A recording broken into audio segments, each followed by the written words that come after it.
The words rang in Juliet's head even before Minho said them, like a hint of the big fight that was coming. She felt his eyes on her all night, staring hot across the busy party room like a burn mark. But she'd chosen to ignore the bad signs. The way his mouth got tight when she laughed.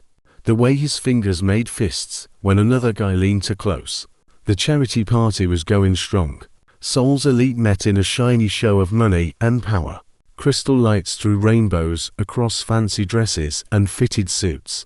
Champagne poured like water. And the string band in the corner played something old style and easy to skip. Juliet had been in Korea for 8 months now. Long enough to handle these events with easy skill. Her dark skin drew nice looks that she'd learned to take with composure. Her dress tonight was midnight blue silk that hugged every curve before dropping to the floor. Her natural hair was fixed in fancy twists that framed her face. Gold jewelry grabbed the light with every move. She was beautiful, and she knew it. More importantly, Minho knew it. And he was absolutely mad about everyone else knowing it too. She'd been chatting with Park Young for maybe 10 minutes, innocent talk about the group. They were both helping tonight. His recent trip to New York. Her adjustment to life in Seoul. Young was handsome in that clean, safe way that rich kids often were. His smile was trained, and his nice words practiced. Harmless. Forgettable. Except Minho didn't see harmless. He saw a danger. Juliet felt him before she saw him. The air changing as he cut through the crowd with hunter-like aim. Talk seemed to stop around him. People just moved aside. His presence was so strong it was almost too much. At 34, Minho grabbed attention without trying. 6 feet of lean muscle covered in a bespoke black suit. That probably cost more than most people's cars. But it was his face that really grabbed attention.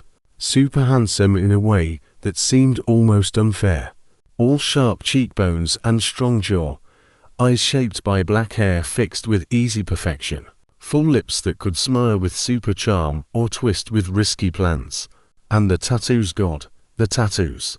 Fancy Korean old-style designs ran from his hands up both arms, hiding under his crisp white shirt only to show again at his collar. Docking going up the sides of his neck in shapes that spoke of dragons and phoenixes. Safety and strength. In the careful world of Korean business, they should have been shocking. Instead, they were a daring statement that Minho made his own rules and dared anyone to fight him. He was the CEO of Yangon Holdings, one of Seoul's most powerful conglomerates with interests in homes, finance, and tech. Juliet knew him because he was her client, her most important client. The one who'd hired her advisory group to oversee the global growth of his finance arm. She'd been working with his company for 6 months, flying between Seoul and her home base. Spending long hours in planning meetings and strategy sessions, building something that was supposed to be just work, except there was nothing just work about the way he was looking at her right now. And right now, that risky, beautiful man was looking at Juliet like she was his and his alone, and Young had just committed grave wrong by making her laugh. Juliet. Minho's voice was smooth over her heart. His English was perfect, but with an accent that made her name sound like something forbidden. Young, to his credit, saw the danger right away. His smile dropped as he took in Minho's look, the almost feral anger in the set of his shoulders. Minho, see. I was just leaving. Minho didn't even look at him. His gaze stuck on Juliet with a strength that made her breath stop. Weren't you? There was a moment of tight quiet. Then Young bowed a bit, said something about finding his wife, and melted into the crowd with fast speed. That was bad. Juliet should have been mad, should have called Minho out for his mean way, his owning feel, his full lack of lines. Instead, she felt heat roll low in her belly, her heart speeding as he stepped closer. Close enough that she could smell his cologne, something costly and masculine, that made her want to lean in, even with better thoughts. That was super mean, she said, keeping her voice even as her heart went fast. Is it possible help for the Tokyo growth? You just scared off someone we might need. We don't need him. Minho's hand found the small of her back, fingers spreading possessively against the silk of her dress. The touch burned through the thin fabric. And you don't need to smile at him like that. Like what? I was being professional. Networking. You know, the thing you're paying me to do. I'm paying you to grow my business, not to flirt with every man who pays you a nice word. His voice went lower, meant only for her ears. And you were liking it. I was being nice. There's a difference. Is there? Because from where I was standing watching you laugh at his jokes, watching you touch his arm that looked like more than nice, Juliet's mad finally grew, breaking through the body answer his nearness was causing. You don't get to dictate who I talk to or how I act at work events. You're my client, Minho, not my watcher. Client. He said the word like it tasted bad. Is that really all I am to you? The question hung between them, heavy with everything they'd been dancing around for months. The late-night planning sessions that went longer than needed. The way his hand would linger on her lower back when guiding her through doors. The looks that lasted too long, said too much. The tension that had been building like a pressure system waiting to blow up. What else would you be? She asked, though her voice came out less sure than she'd wanted. Don't play games with me, Juliet. Not tonight. His fingers tightened on her waist. You feel this? I know you do. Every time we're in the same room. Every time I stand too close. Every time you catch me looking at you like I want to eat you. You feel it. What I feel is not the point. We have a professional tie. Lines. You signed a contract with my firm that clearly prohibits. I don't care about contracts right now. He guided her through the crowd, his body shielding hers as they moved, his hand never leaving her waist. Let them stare. Let them whisper. I'm done pretending. They wove between groups of Seoul's elite, Juliet catching bits of whispered Korean that she understood just enough to know they were about her, about them. Some faces showed wonder, others knowing smirks that said this had been anticipated. Minho skipped the more crowded areas, his focus laser-like as he led her toward the terrace doors. Where are we going? Somewhere we can talk without an audience. The cool night air hit her like a shock after the warmth of the party room. The terrace was empty, overlooking the shiny skyline of Seoul, the Han River a dark ribbon in the distance. Music and laughter came through the glass doors, soft enough to make them feel alone. Minho didn't stop until they reached the stone edge. The city spread out below them like tossed gems.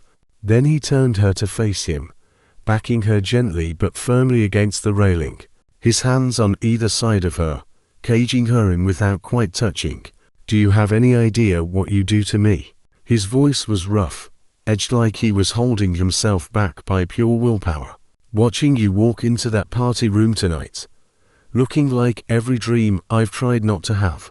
Watching every man in that room look at you the same way I do. Minho, no.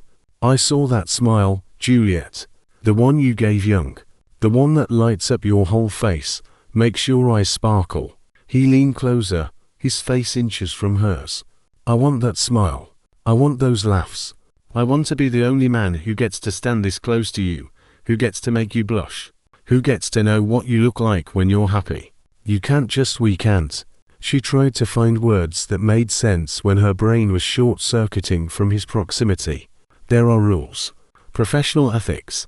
My firm has policies about getting involved with clients. If anyone found out, then we'll be careful. Discreet. His hand came up, fingers tracing the line of her jaw with surprising softness. The tattoos on his hand were mesmerizing up-close intricate scales that seemed to shine in the ambient light. Or we won't be. I don't care anymore, Juliet. I'm tired of watching you from across meeting rooms. I'm tired of keeping my hands to myself when all I want is to touch you. I'm tired of pretending this thing between us doesn't exist. What thing? But she knew. God, she knew exactly what he meant. This. He pressed closer, not quite touching but close enough that she could feel the heat radiating from his body. This wanting that makes me crazy. This need that keeps me awake at night. This feeling that, if I don't have you soon, I'm going to lose my mind.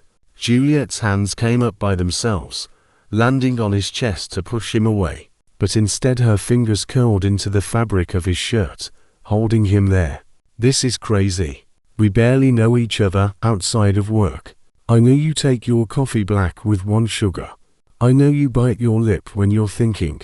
I know you have a towel when you're nervous, you twist that ring on your right hand. His gaze dropped to her hands, currently twisted in his shirt. I know you've been in Seoul for 8 months and you're lonely, even though you won't admit it. I know you chose this city because you wanted adventure, wanted to prove you could build your business anywhere. But sometimes the loneliness gets to you. How do you? Because I pay attention. Because every moment you're in my presence, I'm watching you, learning you, remembering everything about you.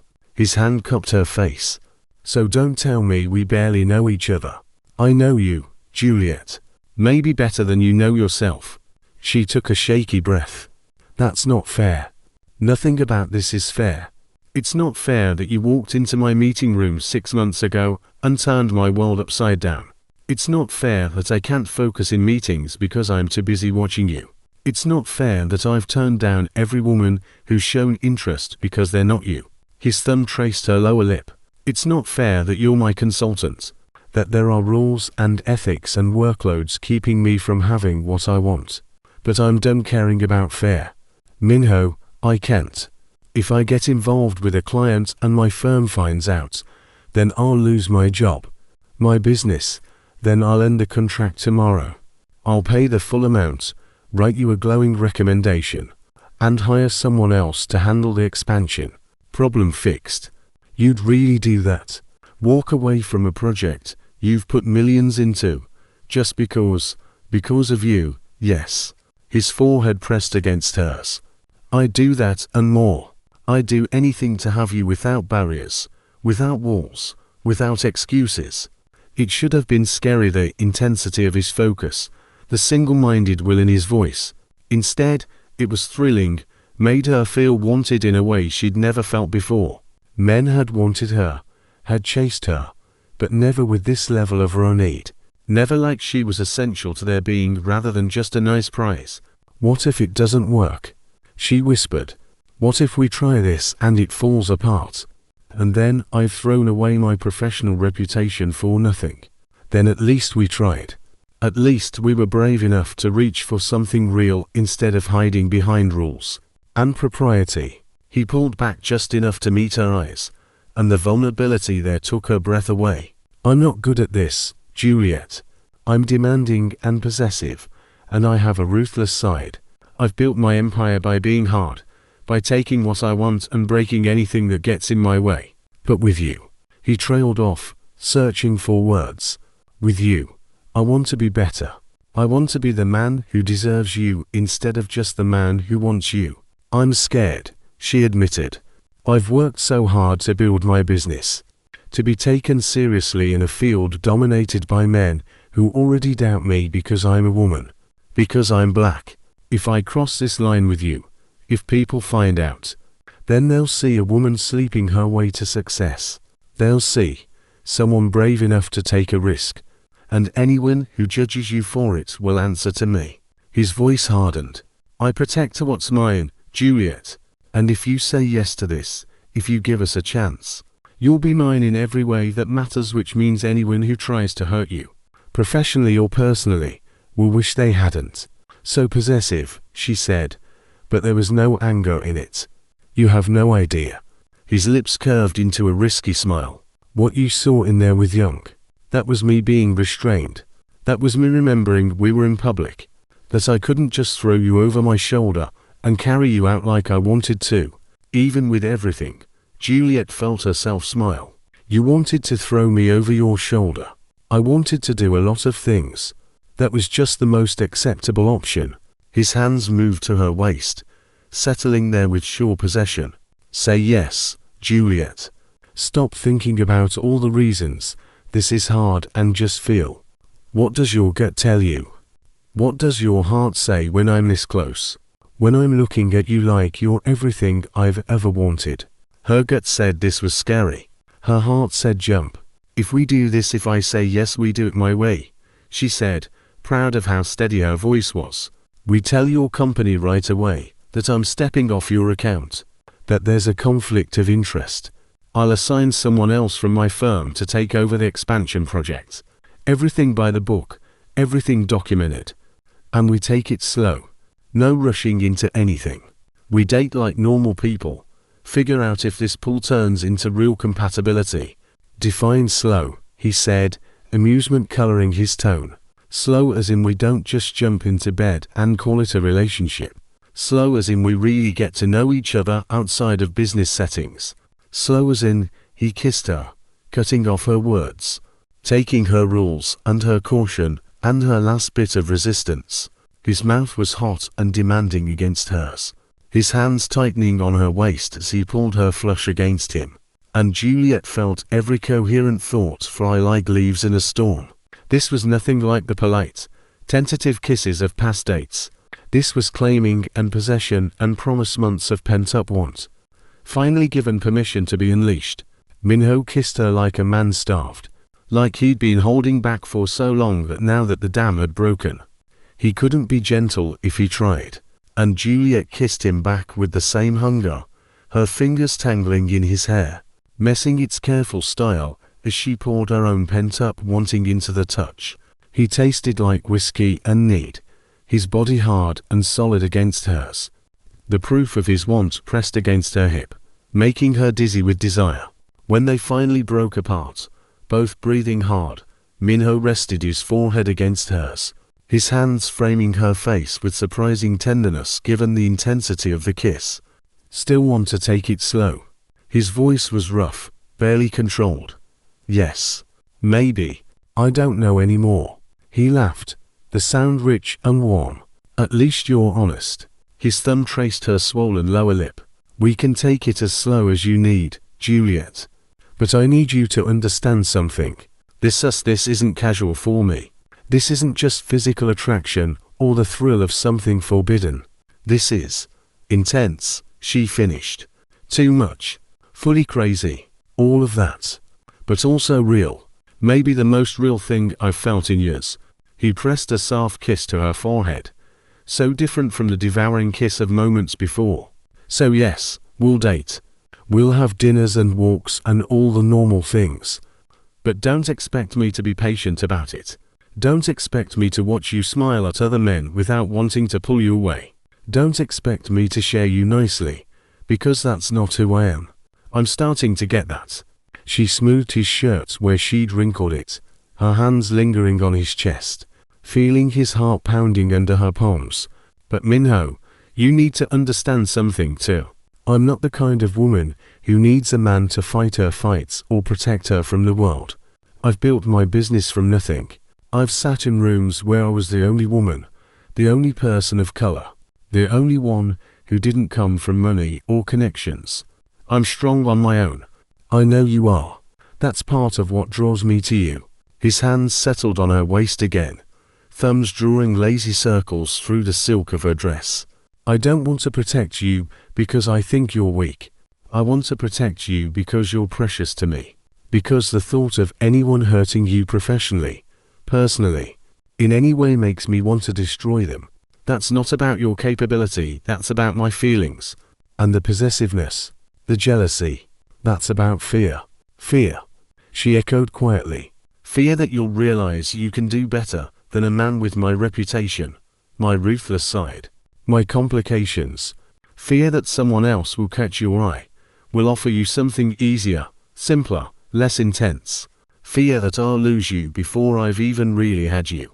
The vulnerability in his voice undid something in her chest. This wasn't just the confident CEO, the powerful businessman who got what he wanted without fear or hesitation. This was a man who wanted her enough to expose his weaknesses, to show her the softer parts under the risky exterior. I'm not looking for easy, she said softly. If I wanted easy, I would have stayed in New York, would have built my business in familiar territory with familiar clients. I came to Seoul because I wanted a challenge, because I wanted to prove I could thrive anywhere. Because I wanted. She trailed off, seeing the truth even as she spoke it. Because I wanted to find something real, something that made me feel alive. And have you found that? I think I'm starting to. She reached up, tracing one of the tattooed dragons that climbed his neck, feeling him shiver under her touch. These are beautiful. What do they mean? The dragons stand for strength, power, good fortune in Korean tradition. The phoenixes. He guided her hand to where one spread its wings across his collarbone, barely visible above his shirt collar. Those stand for rebirth, rising from ashes, becoming something better than what you were. And you needed that reminder. I came from nothing, Juliet. Built everything I have from the ground up. Made mistakes along the way that weren't always clean or honorable. These, he gestured to the tattoos. They remind me that power without honor is worthless, that strength should be used to build, not just to break. That I can always choose to be better than I was yesterday. You're not what I expected, she said. When we first met, I thought you were just another arrogant CEO, used to getting what you want, used to people bending to your will. But there's more to you than that. There's more to you too. The brilliant consultant with the killer instincts is also the woman who stays late at the office, on pro bono projects for non-profits, who sends money home to her family every month, even though it means living in a smaller apartment than she could afford, who learned basic Korean in 6 months through sheer willpower, because she refused to be the outsider who expected everyone to adapt to her. You really do pay attention to you. Always. He pulled her closer, his arms wrapping around her waist as they stood on the terrace, overlooking the glittering city. So what do we do now? Go back into that party and face the gossip. Make this real. Before Juliet could answer, the terrace doors burst open. A woman stood silhouetted in the doorway, backlit by the party room's golden glow. She was stunning, elegant in a way that spoke of old money and careful breeding. Her white gown flowed around her like she'd stepped out of a fashion page. Her face was a perfect mask of calm, but her eyes burned with something dangerous as they locked on Minho. So it's true, she said, her English perfect and cold. I heard the whispers, but I didn't want to believe it. Minho with his foreign consultant. How predictably disappointing. Minho's body went stiff against Juliet's, his hands tightening protectively on her waist. Soo-jin, what are you doing here? What am I doing here? Soo-jin's laugh was brittle, like breaking glass. I'm at a charity party. The real question is what you're doing here. Wrapped around a woman who isn't your fiancé. The word hit Juliet like a body blow. Fiancé. Minho had a fiancé. She tried to step away from him, but his hold on her waist tightened, holding her in place. Ex-fiancé, he said, his voice hard. We ended things 3 months ago, Soo-jin. You know that. Did we? Because I don't recall agreeing to end the engagement. I recall you having a fit about wanting freedom, about not being ready for marriage.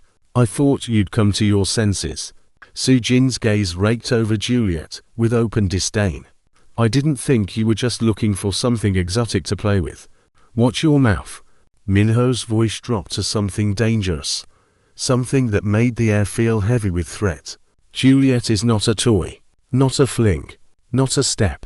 Soo-jin stepped onto the terrace, her heels clicking against the stone. Please, Minho. I know you. You get bored easily. You chase what's forbidden, what's different, what gives you that thrill of conquest. But we both know how this ends. You'll get tired of her. Just like you've gotten tired of everything else that wasn't handed to you on a silver platter. That's enough. Minho moved to step between them, but Juliet put a hand on his chest, stopping him. No. Let her finish. Juliet's voice was steady, even as her world tilted. Clearly, she has more to say. Soo-jin's smile was sharp, triumphant.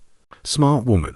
You see, Minho and I have been together on and off for nearly 5 years. Our families have business ties going back generations. We were engaged 6 months ago. A beautiful event planned. Everyone expecting a wedding that would unite two of Seoul's most powerful families. She moved closer, her eyes never leaving Juliet.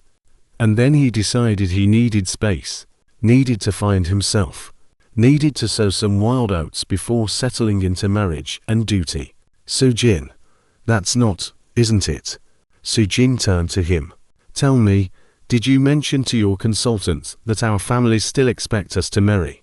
That your mother calls me weekly to discuss wedding plans? Sure that you'll come round? That everyone in that party room thinks we're still engaged because you haven't had the courage to officially call it off? Juliet felt like she was watching the scene from outside her body. Minho's face had gone pale. His jaw clenched so tight she could see the muscle jump. He wasn't denying anything, Sujin said. Juliet, he started, but she cut him off. Is it true? Her voice sounded strange to her own ears, too calm, too flat. Are you still engaged to her in some way? Yes, but not in the way. She laughed, the sound empty. That's a convenient word. It's complicated.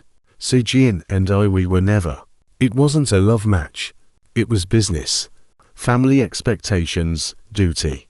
You ended it 3 months ago, Juliet said slowly, doing the math. We started working together 6 months ago. Understanding dawned on Minho's face.